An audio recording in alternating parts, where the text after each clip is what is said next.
And after explaining this recipe for happiness, Jesus then told those people, you are salt and you are light.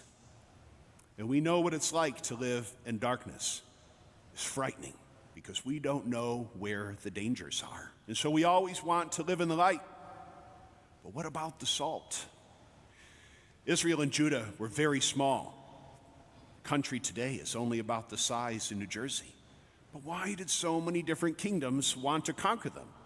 Not just because they were little and defenseless, but why were they conquered by the Assyrians and the Babylonians and the Persians and the Macedonians and the Greeks and the Romans?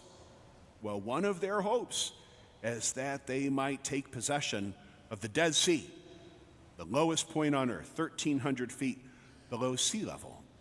And whereas the world's oceans are 3% salt, the Dead Sea is 34% salt. If you've been there, you can float on top of it. It's deadly. Nothing could survive in it. But everybody wants to rub that salt in their face to look young again. I'm booking us a spa. Yes. But that salt was so precious because it could be used for food, to season it. It was the only means by which they could preserve their food in an age without electricity or refrigeration. That it had a healing power. It couldn't heal a wound, but it could stop the infection from spreading. And it was so valuable that it was a salary to pay Roman soldiers. Why do we call it a salary? Because the Latin word for salt is sal. It was worth its weight in gold.